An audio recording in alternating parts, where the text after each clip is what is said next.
tidak diragukan adalah mungkin untuk mengakui bahwa kecaman-kecaman dari orang besar dan berilmu di waktu yang lalu itu paling sedikit adalah besar dan ilmu dalam caranya sendiri, tetapi salahlah untuk meletakkan segalanya pada tingkat yang sama, dan yang lebih lagi meletakkan yang lebih kecil di atas yang lebih besar tingkatannya, seperti yang terjadi di perkiraan zaman kebingungan kita yang besar. Dalam zaman kita sendiri, mereka yang mengetahui pasti memperhatikan bahwa kecaman-kecaman dari yang besar, berilmu dan berbudi di antara muslim, yang meniru Taula dan guru-gurunya dengan kebiasaan mengecam pemimpin-pemimpinnya yang sejati. Mereka ini selalu jauh kekurangan nilai otoritatifnya daripada yang kurang di waktu lampau. Mereka adalah orang-orang yang perfect intelektual dan spiritualnya tentang Islam dan pandangan dunianya bahkan tidak dapat dibandingkan dengan manapun dari guru-guru mereka itu. Jangankan mereka orang besar yang mereka umpat, dari mana guru-guru mereka memperoleh pengetahuan dan bimbingan tanpa pengakuan yang setimpal? Tidak seorang pun dari apa yang disebut modernis dan reformis dalam zaman kita ini, termasuk mereka yang berkedok sebagai ulama, mencapai bahkan hampir pun tidak tingkat terendah dari ulama besar di masa lampau dan orang-orang berkearifan spiritual yang memberikan sumbangan sedemikian banyak kepada pengetahuan Islam dan pandangan dunia Islam, baik dalam bentuk inteligensi, kebijakan, dan pengetahuan spiritual maupun dalam wujud banyaknya analisa, tafsiran, ulasan individual yang asli serta lain-lain usaha tertulis. Sesungguhnya mereka tidak pernah menghasilkan karya semacam itu. Sebagian besar tulisannya adalah bersifat mempunyai isi jurnalistik.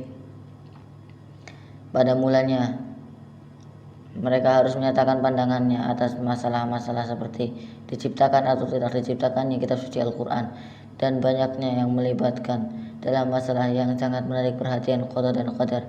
Mereka harus menirukan orang besar di waktu lampau untuk mendapatkan kepercayaan dan rasa percaya dari mereka yang bingung. Dan mereka menilai sebagai pemimpin-pemimpin besar adalah orang yang tidak tahu dengan sebenarnya pemimpin sejati di waktu yang lampau. Karena semua pertanyaan dan soal yang mereka coba angkat dan pecahkan telah ditangani dengan pengertian yang lebih tajam dan mendalam dan dengan sofistikasi dan kejernihan pikiran intelektual dan spiritual oleh orang-orang seperti Al-Asy'ari, Al-Ghazali, dan ahli tasawuf serta yang lain-lain dari masa lalu. Lagi pula sifat kitab suci Al-Quran dan qada serta qadar dan pertanyaan-pertanyaan yang berkaitan yang tidak dipandang sebagai masalah bagi muslim yang mengetahui dan percaya, dan ditampilkan seolah-olah merupakan masalah hanyalah memperlihatkan kebingungan mereka dan menampakkan kebingungan umum yang telah melanda pikiran, kepercayaan dan iman kita. Perbuatan semacam itu hanyalah untuk mempertahankan tingkah gaya mereka yang menempatkan dirinya sama dengan guru-gurunya. Mereka beserta para pengikutnya tumbuh subur di mana ada kebingungan dan kebodohan, di mana mereka dapat menghindarkan diri dari penyelidikan yang sesama dan kacamata pengetahuan. Hal itu menjadi bingung dan masa bodoh serta putus asa orang yang seakan-akan untuk pertama kalinya membuka pikirannya kepada Islam. Mereka tidak melihat bahwa orang-orang ini adalah tiruan yang buruk dari yang besar di masa lampau. Mereka tidak membawakan sesuatu yang baru pada waktu yang lampau sebelum dibawakan oleh orang-orang muslim terkenal. Mereka tidak menjelaskan dengan lebih baik tentang Islam dari pandangan yang berkabut daripada yang telah dilakukan dengan sejauh lebih baik oleh guru-guru besar di masa lampau. Sekalipun demikian, mereka yang dengan ributnya dan penuh nafsu mengecam dan mencela masa lampau beserta cendekiawan dan para pemikirnya yang besar, para ahli hukum dan orang-orang kearifan spiritual. Konsepsi masa lampau telah dipengaruhi oleh pikiran-pikiran barat atas evolusi dan perkembangan manusia dan pengetahuan sekuler. Ide-ide ini contoh serius yang kedua.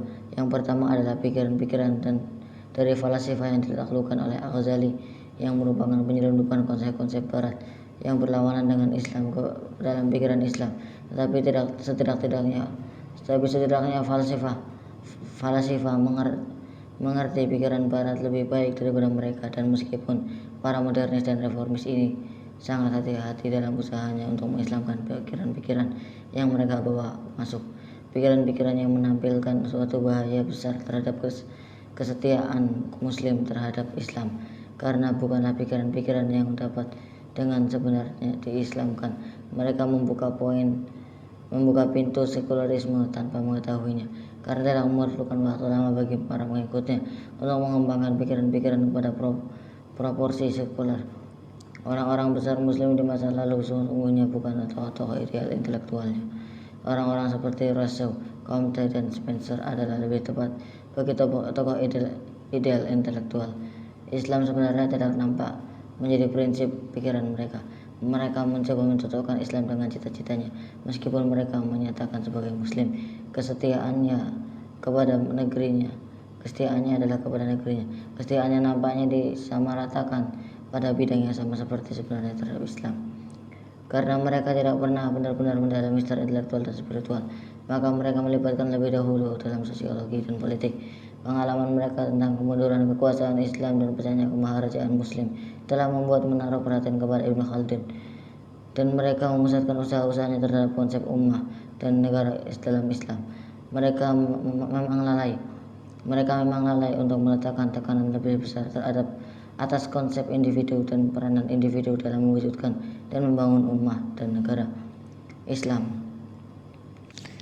adalah benar bahwa sekarang ummah dan negara Islam adalah orang utama dalam Islam, tetapi demikian juga Muslim secara perorangan. Soalnya bagaimana ummah dan negara Islam dibangun dan dikembangkan kalau para Muslim secara individual telah menjadi bingung dan bodoh tentang Islam dan pandangan dunianya, dan bukan lagi orang Muslim yang baik.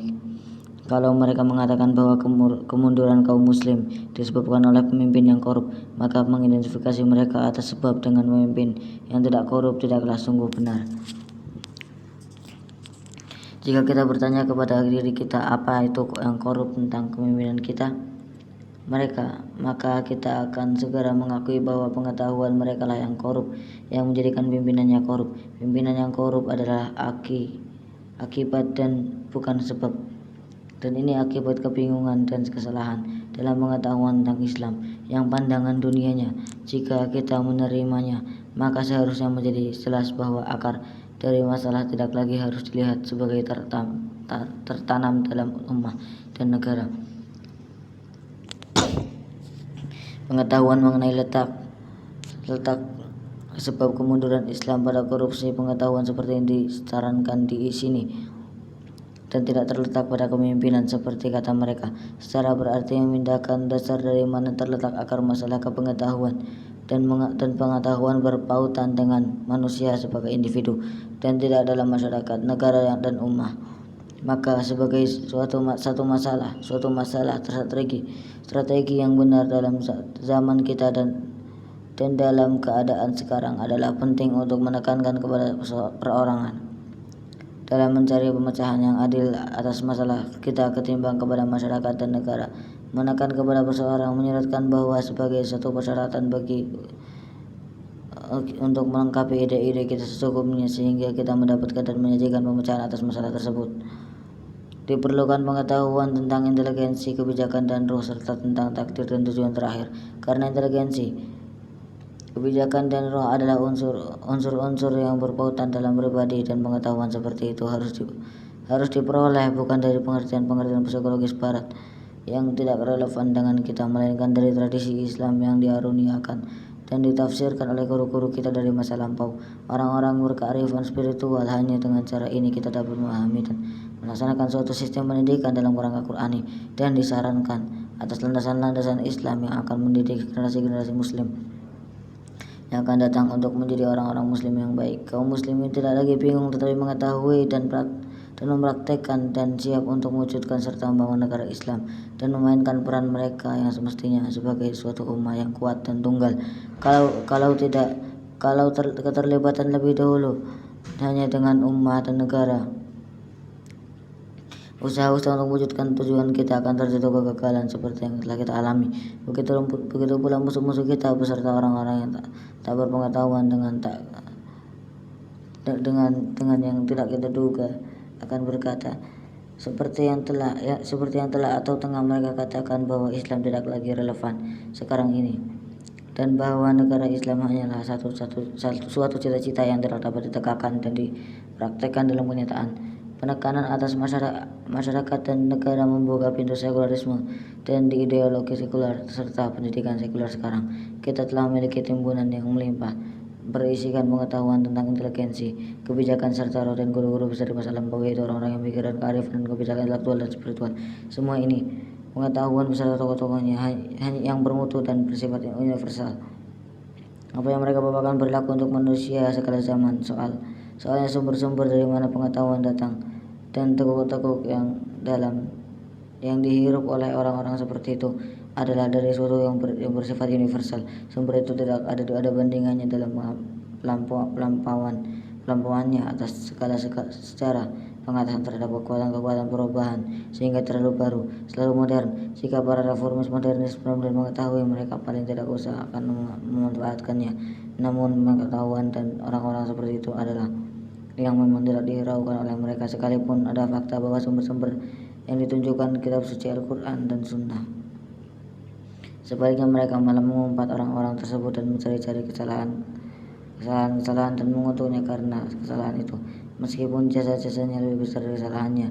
Adab terdiri atas kearifan terhadap jasa-jasa dan bukan kesalahan, karena jasa-jasa itu menentukan tempat mereka di dalam tingkat hierarkis. Tidak terdapat perbedaan yang fundamental pada ide-ide pokok pendapat-pendapat yang terumuskan sifat dan mutu antara reformis modernis dan lawannya para reformis tradisionis dari zaman kita, karena mereka semuanya memperoleh contohnya dari barisan mengecam yang sama di antara para ulama yang kurang berwenang yang pada zamannya di masa dahulu senang menghinakan para pendahulu dan orang-orang zaman yang lebih besar. Semuanya cenderung kepada penyamarataan semua orang pada tingkat kesamaan. Sekalipun ada fakta bahwa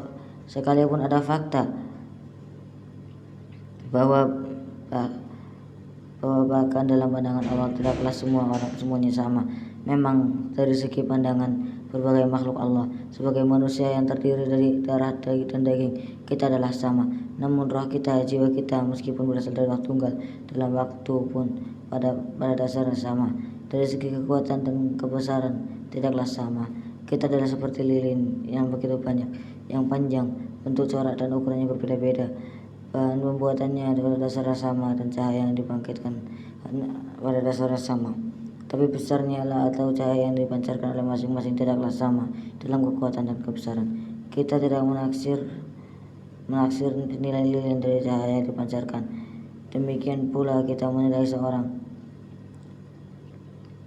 dari mutu-mutu tersebut, tetapi yang akan menunjukkan bahwa ia tidak sama tetapi melebihi yang lain, dan inteligensi, kebajikan, dan kearifan spiritual. Jadi tidaklah benar atau betul untuk memandang seorang seperti itu sebagai hanya orang yang terdiri dari darah dan daging semata, seperti orang lain, karena ia tidaklah sama seperti yang lain dalam inteligensi, kebajikan, dan kearifan spiritualnya yang melampaui pada sebatas darah dan dagingnya, dan kebesaran rohnya menunjukkan keunggulannya di atas yang lain. Adab adalah pengakuan atas cahaya itu.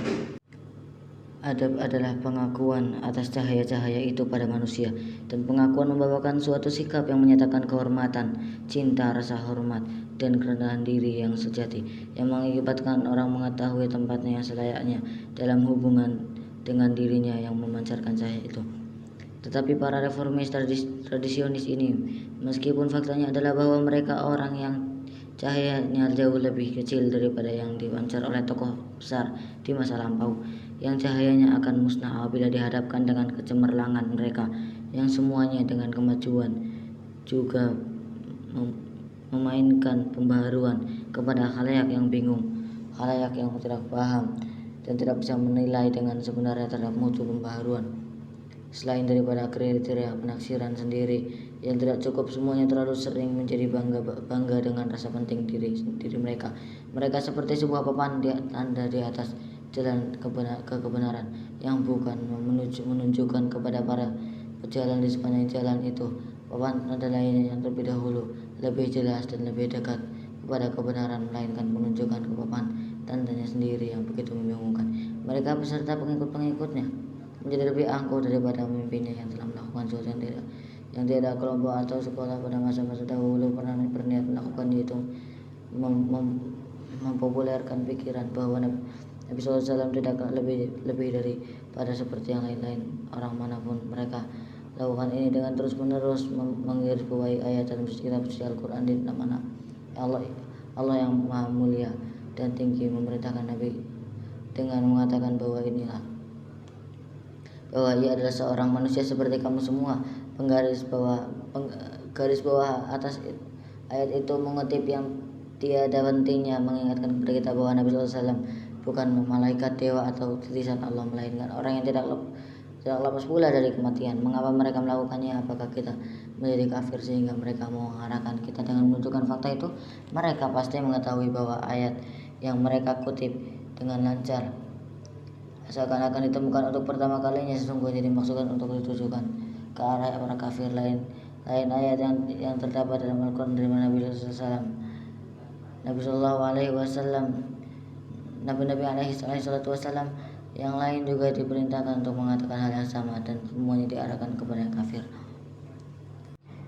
Para penganut agama kita telah mengetahui bahwa para nabi adalah seorang manusia dan telah percaya kepada mereka dan kepada apa yang dibawakannya, sehingga tidak perlu untuk mengatakan kepada orang-orang itu bahwa setiap nabi adalah seorang manusia biasa. Memang itulah mengapa para penganut agama tersebut percaya. Mereka harus melihat bahwa Allah yang maha tinggi dan maha mulia telah berkata kepada mereka bahwa Nabi suci SAW adalah nabi terakhir dari para nabi, utusan Allah yang universal dan terakhir bagi manusia, pelita yang memancarkan cahaya dan kasih Allah kepada semua makhluk, kedengaran watak untuk setiap manusia. Beliau adalah teladan contoh yang paling baik dan masih banyak lagi ayat tentang sifat beliau. Allah Ta'ala telah mengisi hati kita dengan pengakuan atas keunggulan keluhuran Nabi SAW atas semua orang lainnya.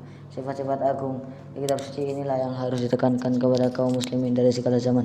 Mereka mungkin mengatakan bahwa di zaman penyimpangan dan ekses dalam kepercayaan dan iman, di mana menurut pemikiran mereka kaum muslimin berada pada tepi jurang ketidakpercayaan adalah tempat waktunya untuk menekankan sifat manusiawi dan sifat dapat wafatnya Nabi SAW. Jawab kita adalah meskipun apa yang mereka katakan dan pikirkan adalah benar, dan bahkan meskipun ada niat murni yang baik dalam apa yang mereka lakukan, namun mereka masih gagal untuk melihat bahwa kebingungan pada pihak kaum muslimin karena sifat kepribadian dan misi Nabi Muhammad SAW. Kebingungan dalam iman dan kepercayaan di antara orang muslim tidak ada sangkut pautnya dan tidak berkisar seputar sesuatu soal mengenai kemanusiaan dan kemakhlukan Nabi SAW, sebab tidak terletak pada kebingungan tentang kemakhlukan dari Nabi suci itu, tetapi dalam kemasabodohan akan tauhid dan unsur-unsur kepercayaan yang fundamental serta unsur-unsur dasar lainnya yang berkaitan dengan kesemuaan terangkum dalam kategori penyatuan Tuhan, pengetahuan yang telah kita tunjukkan sebagai fardu ain, dan ini berarti bahwa sebab adalah sebagian dari sebab-sebab umum yang menjadi sumber kebingungan dan kesalahan umat muslimin dalam pengetahuan. Oleh karena itu masalah yang mendesak adalah masalah pendidikan berupa kekurangan akan pendidikan Islam yang layak dan cukup. Soal pendidikan sedemikian yang disistematikan secara benar pasti akan mencegah terjadinya kebingungan umum yang membawa penyimpangan dan ekses dalam kepercayaan dan dalam praktek. Bangkitnya pemimpin palsu dalam semua bidang kehidupan yang mengikuti hilangnya adab dan kebingungan serta kekeliruan dalam pengetahuan. Hal-hal kasus ini berarti bangunnya ulama palsu yang membatasi pengetahuan pada lingkungan jurisprudensi. Mereka bukan pengikut para mujtahidun yang benar yang berharga, yaitu imam-imam yang mengalami usaha-usaha perseorangannya, usaha penelitian luhur, pembangunan madhab hukum dan jurisprudensi dalam Islam. Para ulama itu bukanlah orang-orang berintelijensi tajam dan berpengetahuan dalam, atau orang-orang berintegritas dalam memegang kepercayaan kepemimpinan spiritual yang benar, sekalipun ada fakta bahwa kitab suci Al-Quran berulang kali mengutuknya. Mereka suka akan perdebatan, perbantahan, dan polemik yang tak kunjung akhir, yang hanya berhasil dalam membesar-besarkan masalah kecil. Jurisprudensi menjadikan jalan-jalan setapak yang pekat buta orang-orang Muslim tertinggal tanpa bimbingan dan tersesat. Salah bimbingan ini melebih-lebihkan perbedaan antar berbagai madhab dan menyebabkan mereka keras kepala dalam hal-hal sepele, sehingga memberikan semangat kepada para reformis, modernis, dan tradisionis serta pengikut-pengikutnya untuk menyerang mujtahidun secara tidak benar, yang selanjutnya merongrong otoritas yang sah. Dengan tidak percaya pada konsep dari keperluan mazhab dalam kehidupan Islam, ulama yang palsu tidak mampu untuk mengembangkan penafsiran para mujtahidun dalam arah yang semestinya menurut garis-garis penuntun yang jelas. Kegemaran mereka pada hal-hal yang remeh yang tiada putusnya mengakibatkan kelalaian terhadap masalah pendidikan yang sesungguhnya. Mereka senang meninggalkan pendidikan dasar orang Muslim dalam pengetahuan fardu ain pada tingkat kanak-kanak, sedangkan mereka memperoleh perkembangan pengetahuan fardu kifayah meningkat dengan hebat. Dengan cara ini jumlah pengetahuan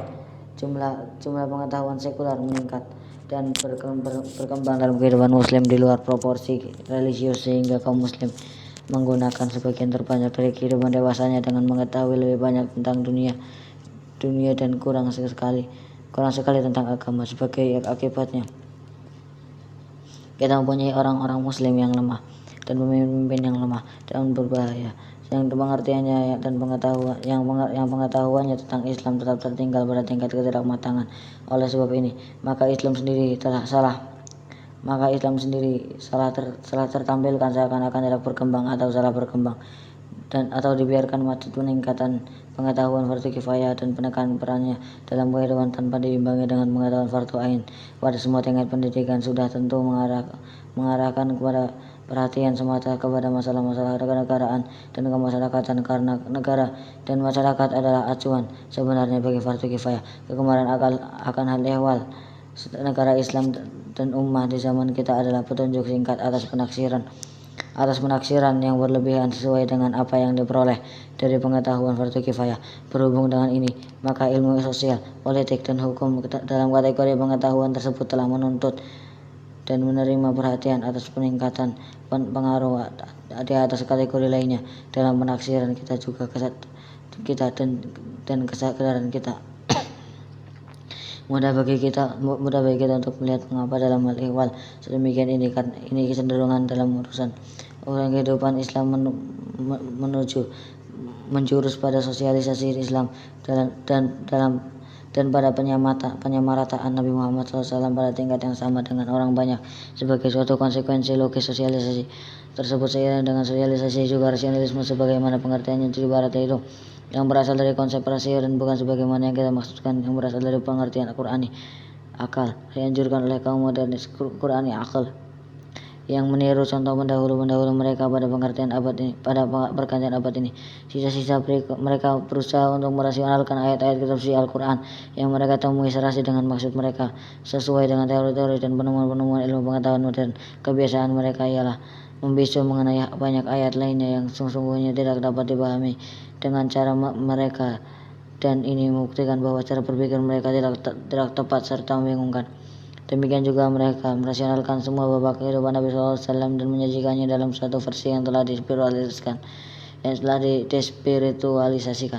dengan cara tidak patut. Mereka melakukan wahyu seolah-olah sebagai suatu gejala alami biasa, dan kitab suci Al-Quran seakan-akan sebagai dikarang sama seperti buku-buku lain, dan dengan keangkuhan mendespiritualisasikan kehidupan dan pribadi Nabi SAW. Mereka mempersiapkan landasan bagi suatu umat Islam bagi suatu Islam yang disekularisasikan ilham mereka dalam ide-ide yang mengenai negara, masyarakat, dan manusia tidaklah banyak dari Islam atau sumber-sumber Islam dibanding dari sumber-sumber Eropa Barat mengenai kemerdekaan, bersamaan, dan persaudaraan, serta mengenai kontrak sosial, doktrin hak manusia, dan individualisme humanistik. Keberhasilan sosialisme di Barat pada masa-masa baru ini secara buta telah menyemangati pemikiran mereka untuk mengidentikan sosialisme dengan Islam, setidak-tidaknya sebagai teori politik dan tata tertib sosial, seakan-akan pilihan gaya hidup yang terbuka bagi para muslim terletak hanya di antara kapitalisme dan sosialisme. Mereka tidak melihat bahwa Islam bukanlah kapitalisme atau sosialisme. Jika mereka telah melihatnya, maka mereka seharusnya memikirkan ide-ide tentang negara, masyarakat, dan manusia yang berdasarkan usaha intelektual dan orsisinal mereka sendiri berdasarkan Islam dan sumber bersumber Islam dengan cara mujtahidun dulu. Tetapi mereka secara intelektual malas atau tidak berkemampuan ijtihad yang asli dan malahan lebih senang membiarkan pemikir Barat memikirkan dan mewujudkan ide-ide itu bagi mereka untuk mendaulat dengan mudah dan mengislamkan dalam pola yang tidak cocok. Mereka melakukan ini tidak hanya pada singkat teoritis dalam bidang kehidupan dan sosialisasi dalam bidang kehidupan sosiopolitis dan sosioekonomis, tetapi juga pada tingkat praktis di mana aspek-aspek kehidupan kemasyarakatan di bidang pendidikan, ekonomi, keuangan, hukum, dan lain-lainnya juga terlibat. Mereka ingin tahu mereka adalah orang yang menyerukan dengan suara keras untuk ijtihad, padahal sebenarnya tidak seorang pun memenuhi syarat-syarat untuk menjadi mujtahid. Kaum tradisionalis meskipun tidak perlu setuju dengan kaum modernis dalam segala hal mengenai apa yang mereka pikirkan, katakan, dan anjurkan. Sekalipun demikian, mereka telah dipengaruhi oleh modernis dan ditulari dengan penyakit yang sama, yaitu penyakit mensosialisasikan dan mendespiritualisasikan Islam dan menyamaratakan semua orang muslim. Secara tidak sadar barangkali mereka tengah membantu proses sekularisasian Islam dengan usaha untuk menekan unsur-unsur intelektual dan spiritualnya. Mereka dan para modernis telah keliru menyalahkan tasawuf pada khususnya sebagai sebab degenerasi orang-orang muslim, tetapi sesungguhnya mereka tidak memiliki baik kemampuan intelektual maupun pandangan spiritual untuk memahami tasawuf, dan apa yang tidak mereka ketahui mereka kutuk. Secara bodoh mereka mengatakan bahwa tasawuf adalah perlawanan terhadap Islam dan bahwa tidak peduli bagaimana seorang memandangnya. Tasawuf mengandung benih-benih kemunduran dan degenerasi. Mereka buta akan fakta bahwa tasawuf adalah suatu bagian yang tak terpisahkan dari Islam, bahwa seperti halnya semua kenyataan dan kebenaran mempunyai suatu aspek luar dan dalam. Demikian pula tasawuf dan dimensi dalam dari Islam. Praktek yang lurus dan betul adalah tidak lain daripada mendalami syariat dan diri seorang. Dia adalah ungkapan ihsan di dalam abad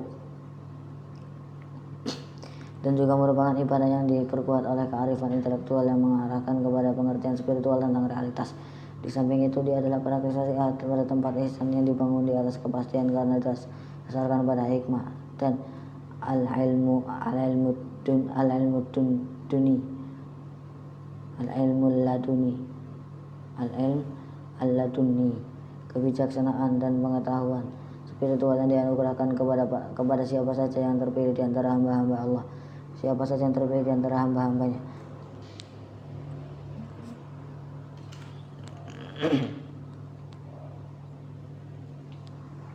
Ini juga pengetahuan yang memungkinkan pemiliknya untuk mengenali dan mengakui tata tingkat hierarkis kenyataan dan kebenaran, dan begitu juga ini adalah sumber adab yang sejati. Perbendaharaan kata teknisnya berasal dari sumber nyata yang utama, yaitu kitab suci Al-Quran dan tafsiran serta praktek dilandasi oleh sunnah. Tokoh-tokoh utama adalah orang-orang suci aulia, sahabat-sahabat Allah dengan mengatakan seperti mereka. Katakan tasawuf mengandung benih-benih kemunduran dan degenerasi. Kita berarti mengatakan bahwa sumber-sumbernya dan bersumber vitalnya yaitu kitab suci Al-Quran dan Sunnah adalah tempat penyimpanan benih-benih itu juga. Benih-benih kemunduran dan degenerasi tidak terkandung dalam tasawuf. Sumber-sumber yang tidak agung melainkan terletak pada orang-orang yang tidak tahu, yang salah paham, salah terap dan melakukan praktek yang salah, yang membawa kepada segala macam penyimpangan dan ekses. Jika maksud mereka yang menyalahkan tasawuf tersebut adalah penyimpangan dan ekses-ekses yang diperbuat oleh orang-orang yang tidak tahu, maka mereka hendak mengatakan demikian dan membedakan dengan jelas mana yang sejati dari mana yang palsu dan mengutuk kepalsuan. Tetapi seperti halnya mereka menyerang mujtahidun karena mereka melihatnya melalui hal-hal yang kecil yang dibesarkan oleh para ulama yang kurang berwenang, atau bahkan oleh mereka yang sangat kurang berwenang, karena menyalahkan tasawuf dengan cara yang sama setelah mereka melihat penyimpangan dan ekses yang tidak tahu yang dengan penuh kepalsuan mengaku sebagai tokoh utama. Nampak mereka itu jatuh ke dalam kebiasaan melihat kebenaran melalui mata yang tidak benar, sehingga dengan demikian mereka tidak melihat dengan benar sesuai dengan kenyataannya. Dengan cara melihat yang demikian itu, mereka menganggap tugas mereka adalah memurnikan Islam dari apa yang mereka lihat secara salah. Sebagian noda kemudian tasawuf dalam pandangan mereka bagaikan suatu noda. Di dalam metodenya mereka seperti seorang yang melihat noda-noda pada satu dinding putih dan ingin membersihkannya, namun menggunakan terlalu banyak deterjen dan jenis yang salah pula, sehingga bukannya noda saja hapuskan, melainkan mereka menghilangkan bagian dari keputihan dinding tersebut. Jika memburukan rupa seluruh dinding, jika kita melemparkan pandangan sekilas atas secara dunia muslim, kita pasti melihat bahwa tasawuf adalah bukan penyebab kemunduran generasi muslim. Hilangnya adab dan arti telah kita jelaskan terdahulu adalah penyebab sesungguhnya dari kemunduran generasi kita.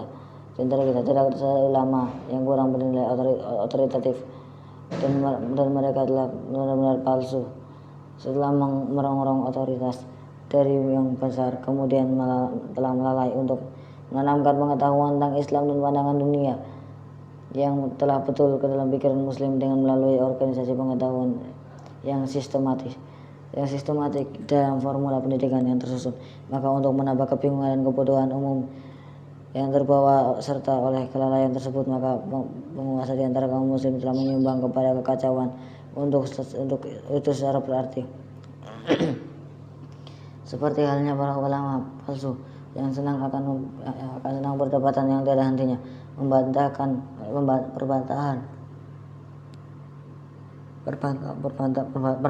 dan polemik, serta senang saling melempar tuduhan, tidak percaya satu sama lain. Para penguasa senang akan perjuangan dan peperangan yang tidak habisnya, yang merusak terhadap kesemuanya. Suatu contoh klasik adalah Timur yang bukan merebut Rusia dan Cina. Suatu perbuatan pahlawanan yang mampu ia laksanakan dengan baik dan yang mungkin akan merubah arah jalannya sejarah untuk menjadi lebih baik, tetapi justru berbalik melawan Persia, Turki, dan Mesir, yang mengakibatkan perusakan dan pembinasaan di antara sesama kaum muslim. Dalam sejarah ahlu tasawuf, Thariqah lahir dalam abad ke-13 sudah bergolak yang banyak dalam sejarah muslim degenerasi di antara ahlu Thariqah. Sebab sudah abad ke-15 degenerasi tadi janganlah diartikan sebagai penyebab, tetapi seharusnya sebagai akibat dari kemunduran dan degenerasi yang telah mulai dari abad-abad terdahulu, yang disebabkan oleh hilangnya adab tasawuf sendiri.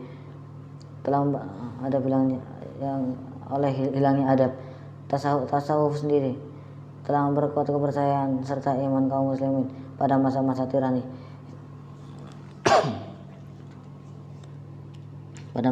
dan kebingungan, telah menanamkan adab dan telah menghiasi peradaban dan jiwa kita dengan memberikan berupa kesusastraan yang kaya dan agung yang tak ada bandingnya, dari mana kita dapat memperoleh dasar-dasar untuk pendidikan bagi muslim pribadi. Tasawuf yang mereka salahkan bukanlah tasawuf yang diketahui ahli tasawuf. Oleh karena itu bukan tasawuf dan kesalahan janganlah ditimpakan kepada tasawuf Yang menjadi penyebab kemunduran dan degenerasi kaum muslim adalah justru kelalaian dalam mengembangkan dan merumuskan rencana pendidikan yang sistematis berdasarkan prinsip Islam yang telah dijelaskan oleh penafsir-penafsir besar Islam. Kelalaian dalam pelaksanaan suatu sistem pendidikan terkoordinasikan dan terpadu yang dikembangkan dari pandangan intelektual dan spiritual orang-orang yang arif. Kemudian itu juga adalah akibat kegemaran dan perselisihan jurisprudensial dan politis yang dipacu oleh timbulnya dan tersebarnya ajaran-ajaran yang berlawanan yang mencoba merongrong ajaran-ajaran Islam dari dalam hingga menimbulkan kebingungan dalam pengetahuan tentang Islam dan hilangnya adab. Dalam zaman kita penyebab ini dilestarikan oleh para reformis modernis yang memperoleh ilhamnya sebagian berat dari barat dan sebagian lainnya dari para ulama yang kurang bernilai otoritatif dan oleh para reformis tradisionis yang memperoleh ilhamnya dari sebagiannya dari para modernis dan sebagian lainnya dari jajaran ulama yang sama. Selain daripada pengikut-pengikutnya yang masing-masing di seluruh dunia muslim mencerminkan mimpinya dalam berbagai tingkat ketidaktahuan dan keangkuhan sekarang. Sekarang ada suatu kelompok ketiga, yaitu sarjana dan cendekiawan sekuler di antara kaum muslimin. Sarjana dan cendekiawan muslim mendapat ilhamnya terutama dari barat secara ideologis. Mereka berada pada garis asal yang sama dengan kaum reformis modernis dan penganut mereka, dan beberapa hari dari mereka melekat pada pandangan kaum reformis tradisionis pengikutnya. Bagian terbesar dari mereka memiliki prasyarat intelektual, spiritual, dan linguistik tentang pengetahuan dan epistemologi Islam, sehingga mereka terceraikan dari pandangan pendekatan kognitif dan metodologis ke sumber-sumber asli Islam dan ilmu pengetahuan Islam. Dengan cara ini pengetahuan mereka tentang Islam adalah pada tingkat yang sangat minimal. Oleh karena itu mereka menduduki suatu posisi yang strategis di tengah-tengah umat, dan jika mereka tidak merubah secara drastis cara berpikir dan kepercayaan mereka merupakan suatu bahaya bagi kesejahteraan umat Islam. Dari mereka yang menderita kehilangan adab, kelompok ini tergolong paling sombong dan kurang ajar. Ulama besar Islam, orang-orang yang berkebijakan dan berkearifan intelektual dan spiritual, orang-orang yang terpelajar, orang-orang suci, orang-orang bijaksana masih berbicara kepada kita melalui karya-karyanya dengan mengajar, memperingatkan, membimbing kita, menafsir dan menjelaskan untuk kita sumber-sumber Islam dan membersihkan dari tangan sepanjang jalan ke kebenaran dan perilaku yang benar sehingga kita bisa mencapai kebersihan dalam dunia ini selanjutnya. Akan tapi karena mereka tidak lagi mengerti kata-kata arif itu, sarjana dan cendekiawan sekuler di antara kita itu telah menolak untuk mendengarkan, menaruh perhatian malahan untuk mendengarkan baik-baik setiap kata yang diajarkan oleh guru-guru barat mereka dalam berbagai cabang ilmu pengetahuan, khususnya dalam cabang yang dikenal sebagai ilmu humaniora. Mereka seperti anak-anak yang sementara ayahnya yang baik dan bijaksana sedang bercakap-cakap dengan sungguh-sungguh dengannya. Mereka menghentikan pendengarannya tanpa peduli dan bahkan mengalihkan perhatiannya terhadap kata-kata dari orang-orang asing. Mereka tidak mempunyai adab. Mereka tidak mengakui otoritas sah dalam tata tingkat hierarkis, dan mereka memberagakan dengan contoh, mengajarkan dan menganjurkan kebingungan dan kesalahannya yang utama adalah menyamaratakan kategori pengetahuan dalam Islam, yaitu fardu ain dan fardu kifayah, sehingga sekarang timbul kebingungan tentang yang mana masuk ke kategori mana. Artinya sifat pengetahuan fardu ain dan metode pendekatannya jadi kacau dengan sifat pengetahuan dan pengetahuan fardu kifayah. Dengan cara ini mereka meniru cara-cara berpikir dan kepercayaan orang barat dan menganjurkan cara-cara semacam itu kepada pelajar-pelajarnya dan dalam semua bidang kehidupan. Sekarang barat tidak lagi mengenal dan mengakui pengetahuan fardu ain karena mereka tidak memiliki atau mengetahui kategori pengetahuan yang lainnya apapun kecuali apa yang telah kita tunjukkan sebagai fardu kifayah. Ini sebenarnya alasan utama mengapa seperti diperagakan oleh perjalanan secara intelektual barat sepanjang zaman dan oleh kebangunan ilmu dan filsafat sekuler dalam peradaban barat. Konsep barat tentang pengetahuan yang didasarkan atas pengalaman dan kesadarannya tidak akan mengarah pada sekularisasi. Oleh karena itu, tidaklah dapat diragukan bahwa jika para sarjana dan cendekiawan muslim tidak sekuler membiarkan dirinya bingung dan dibiarkan membuat kacau pengetahuan pemuda muslim, maka deislamisasi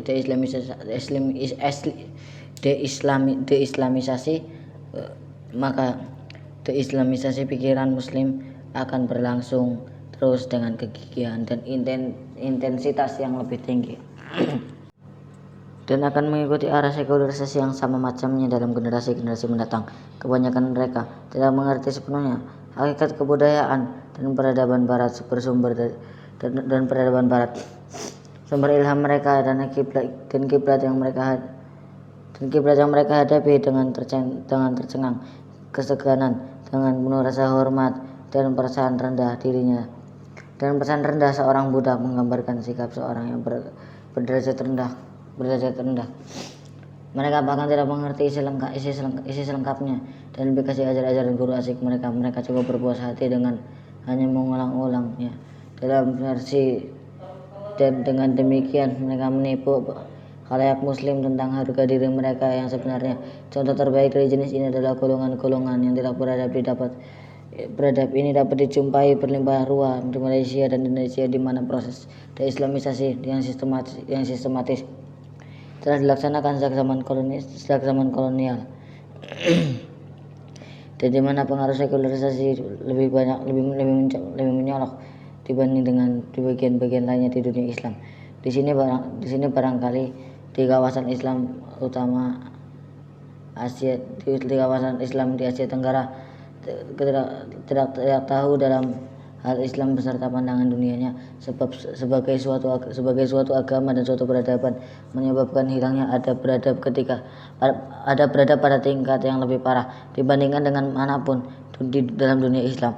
Di kalangan sarjana dan cendekiawan muslim sekuler, sebagian daripada keadaan ini adalah kenyataan bahwa awal berlangsungnya proses islamisasi berlangsung pada waktu yang relatif lebih kemudian dibandingkan dengan di kawasan-kawasan muslim lainnya, dan bahwa islamisasi telah terputus oleh kedatangan kolonialisme dan imperialisme kultural berat. Lagi pula sejumlah besar ulama di kawasan ini sama-sama tenggelam dalam hilangnya adab, seperti yang nampak dari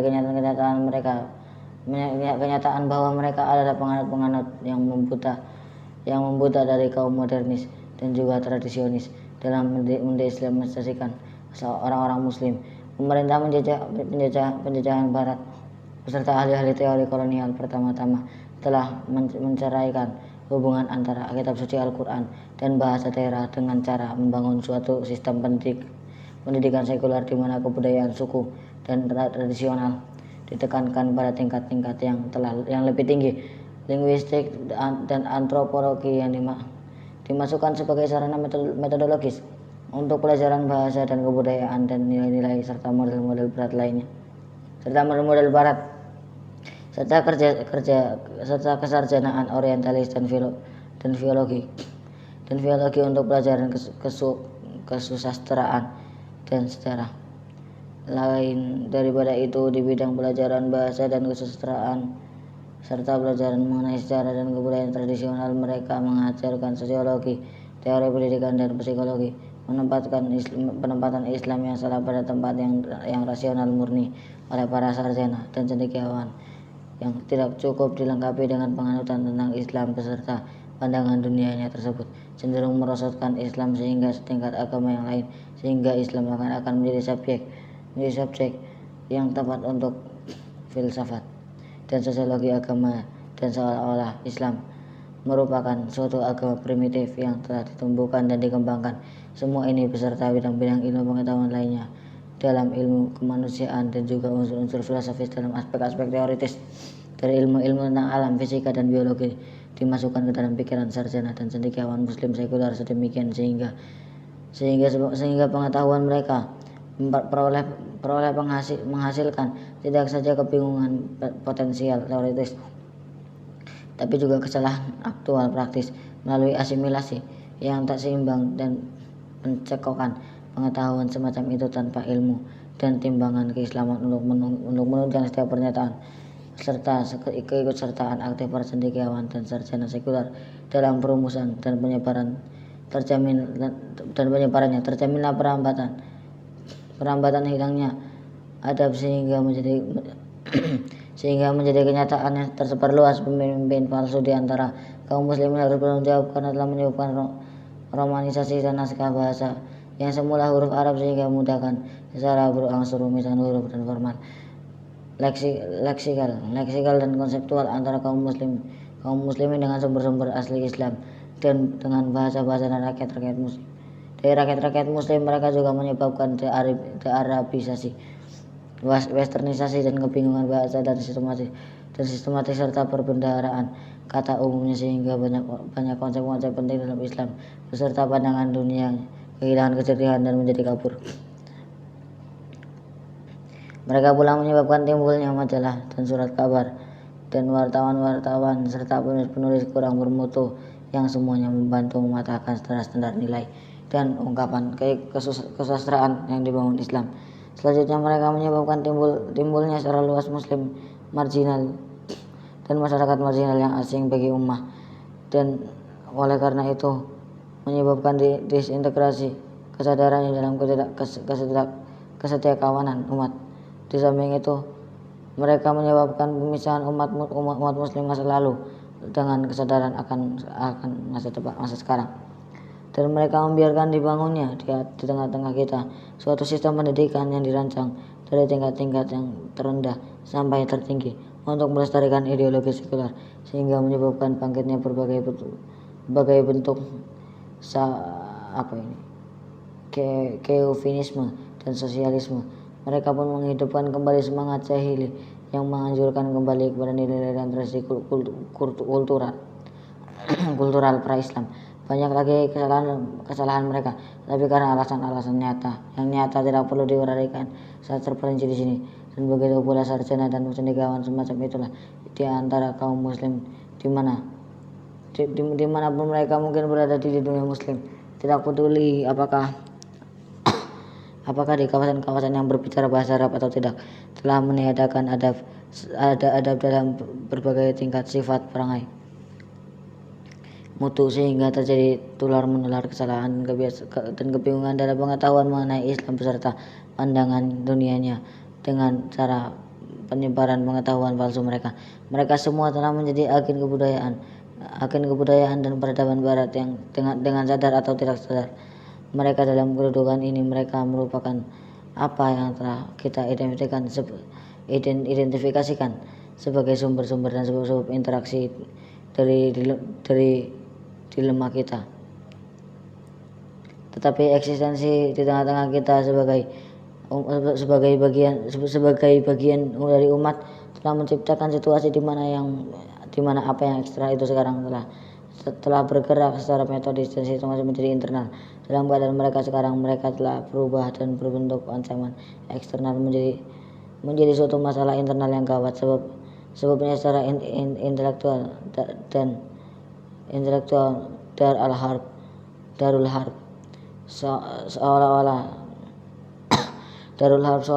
telah maju ke dalam darul Islam. Mereka telah menjadi musuh dalam selimut. Mereka tidak tersembunyi atau tidak lagi mengintai di bawah tanah, melainkan muncul di atas permukaan dalam jumlah yang banyak dan dalam kesadaran yang seterang-terangnya, memamerkan dirinya secara terbuka dan menyolok mata dan mempertunjukkan kebingungan berilmunya serta individualismenya yang angkuh serta umumnya sehingga tidak mungkin lagi mengabaikannya. Senjata-senjata epistemologis yang digunakannya untuk membawa deislamisasi ke dalam pikiran muslim selalu sama, dan ini adalah antropologi, sosiologi, linguistik, psikologi, dan prinsip-prinsip serta metode pendidikan yang berbau barat. Jika prinsip-prinsip dan metode utama dari ilmu pengetahuan ini tidak dibuat bertopang kepada landasan Islam yang akan menjadikannya tidak berbahaya, maka seperti yang kita lihat, ilmu-ilmu tersebut akan tetap berbahaya bagi kesejahteraan Islam dalam umat.